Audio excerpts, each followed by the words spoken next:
The fight unfolded like a slow-burning catastrophe, the kind where every second stretches into something heavier, something tense, something that feels inevitable long before anyone says it out loud. From the moment they touched gloves, there was a shift in the arena, a subtle tightening of the air, as if everyone watching sensed that Jack was stepping into a storm he could neither outrun nor outsmart.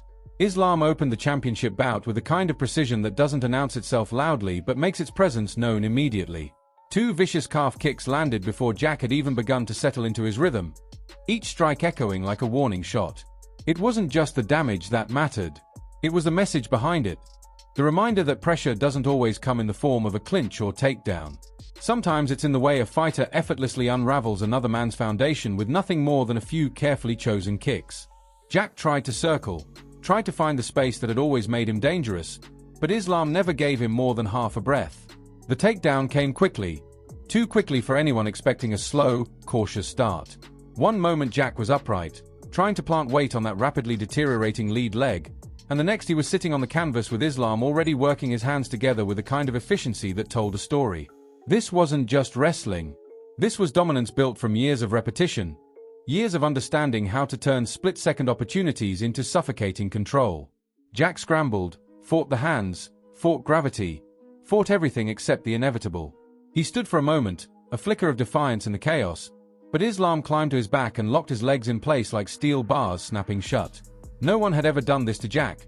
Not this fast, not this smoothly, not with this complete disregard for the danger Jack was supposed to bring. Islam wasn't impressed. He acted like he had studied every inch of Jack's game, every reaction, every escape.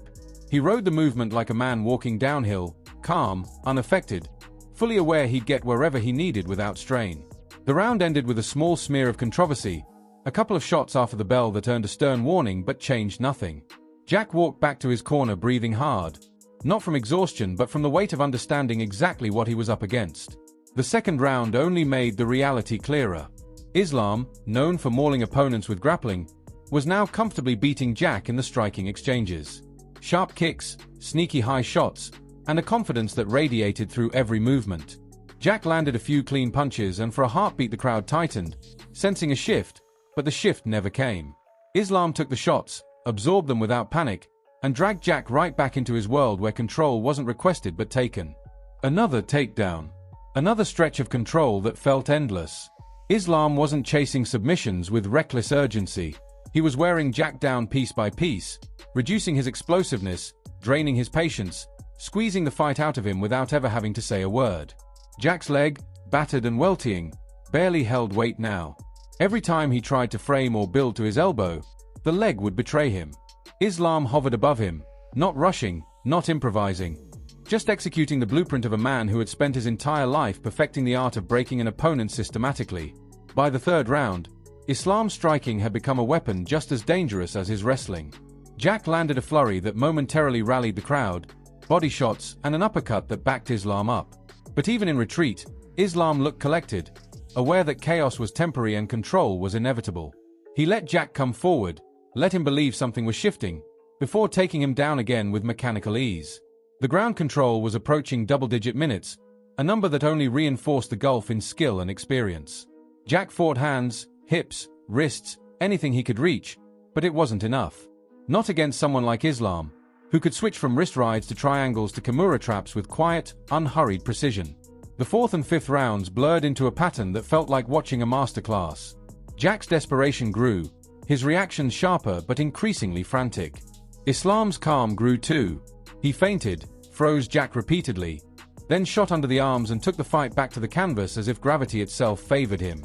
Even when Jack defended the submissions, even when he found small escapes, they never led to freedom.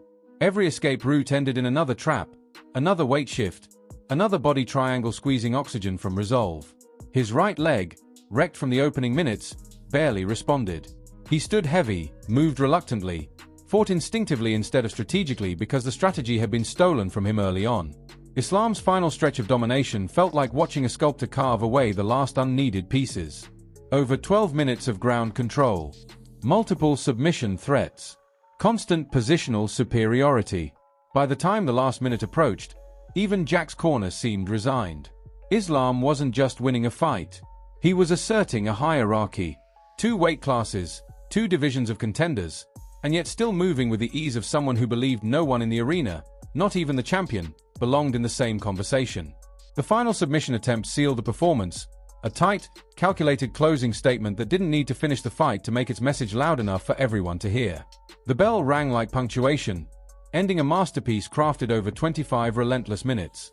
Islam stood with a calmness bordering on eerie, barely breathing hard, as if the championship rounds were little more than a warm-up for whatever came next. Jack stood too, battered but unbroken in spirit, a reminder that toughness can survive even in the shadow of overwhelming dominance. But the night belonged to Islam. The technique, the power, the patience, the composure, everything pointed to a fighter who wasn't just defending a legacy, but building one fight after fight, moment after moment, until the debate about greatness no longer needed words. If you've been captivated by this breakdown, the drama, the intensity, and the raw storytelling behind every moment of this fight, make sure you hit like, drop your thoughts in the comments, and subscribe for more deep dive narratives just like this. What do you think comes next for both fighters? Did this performance cement Islam's place among the all-time greats? And how does Jack rebuild from here? Let's talk about it below.